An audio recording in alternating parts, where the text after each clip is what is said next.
घमंडी राजा की कहानी। एक राज्य में एक राजा राज करता था। वह एक शानदार महल में रहता था जो कीमती पत्थरों से बना था और जिसमें तरह तरह की नक्काशियां की हुई थी। महल इतना सुंदर था कि उसके चर्चे दूर दूर तक फैले हुए थे। उसके महल के मुकाबले का महल आसपास के किसी भी राज्य के राजा के पास नहीं था। जो भी राजा का महल देखता उसकी प्रशंसा के पुल बांध देता। अपने महल की प्रशंसा सुनकर राजा फूला नहीं समाता। धीरे धीरे उसमें घमंड घर कर गया। जो भी उसके महल में आता वह अपेक्षा करता कि उसके महल की प्रशंसा करे। यदि कोई उसके महल की प्रशंसा नहीं करता तो उसे बुरा लग जाता था। एक बार एक साधु उसके दरबार में आया।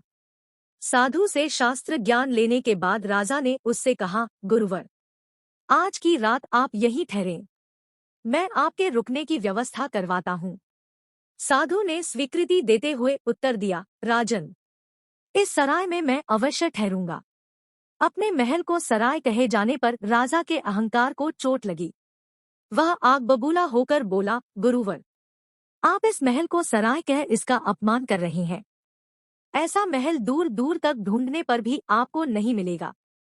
यहाँ ठहरना आपका सौभाग्य होगा, अन्यथा दर दर भटकने वाले साधु के भाग्य में तो एक टूटी फूटी कुटिया भी नहीं होती। कृपया आप अपने शब्द वापस लीजिए। साधु मुस्कुराते हुए बोला, राजन, जो सत्य है मैंने वही कहा। मैं अपने शब्द वापस नहीं लूंगा। ये मेरी दृष्टि में एक सराय ही है। यदि ऐसा है तो सिद्ध करके दिखाइए। राजा ने साधु को चुनौती दी। ठीक है, मेरे एक प्रश्न का उत्तर दो, साधु ने कहा। पूछिए। आपसे पहले ये महल किसका था?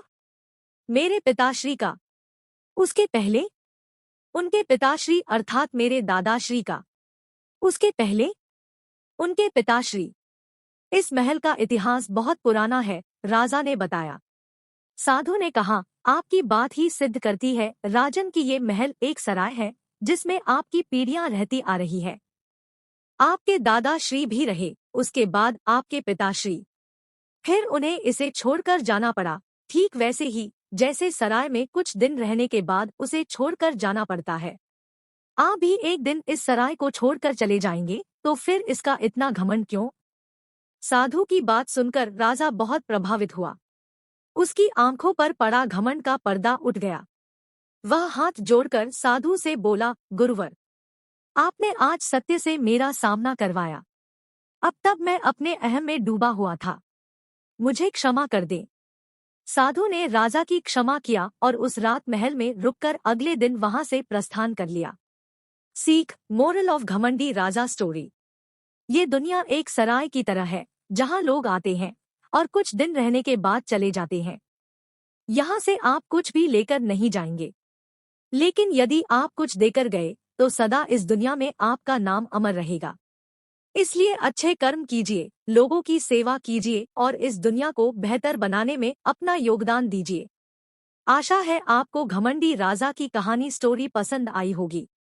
ऐसी ही हिंदी मोरल स्टोरीज, नैतिक कहानियां पढ़ने के लिए हमें सब्सक्राइब अवश्य करें। धन्यवाद।